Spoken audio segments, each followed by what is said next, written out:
Hey, Eagle Run 23 here. Out in the shop here doing some homeowner things, and these two guys were missing, and I found them.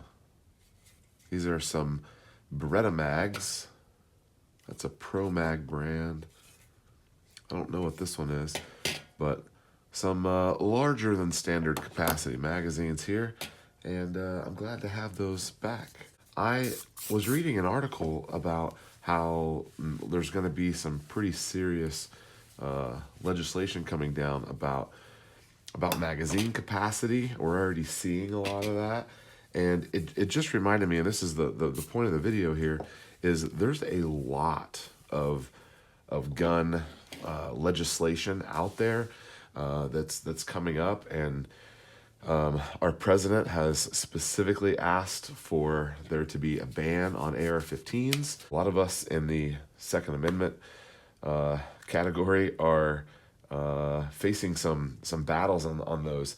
And I was in the great state of Missouri a couple weeks ago, and I was excited to see that Missouri has passed that bill that's going to not let any federal firearms laws be enforced by local police officers, which is kind of cool.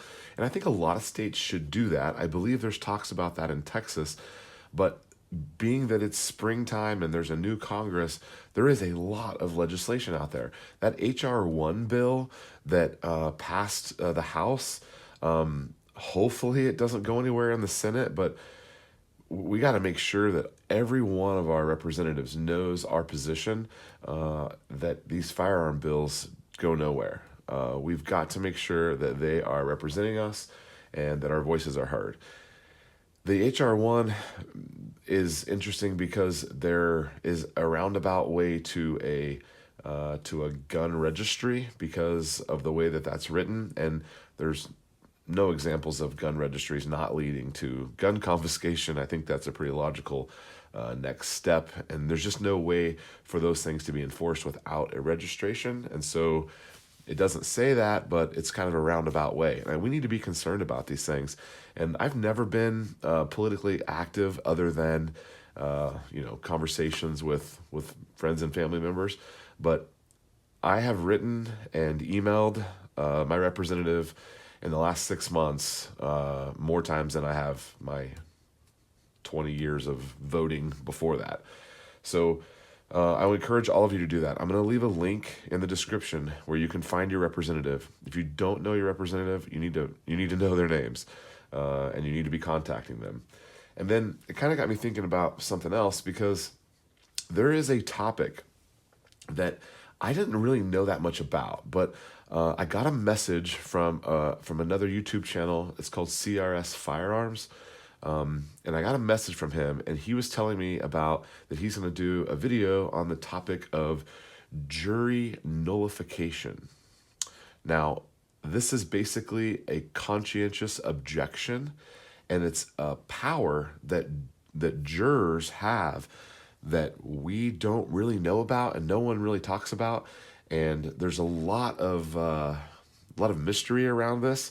I'm going to leave a link to a video that really explains it much better than I can. But basically, a jury's instructions. I don't know if you've ever been on jury. I've been a juror one time in my life. I think I was like 19 years old.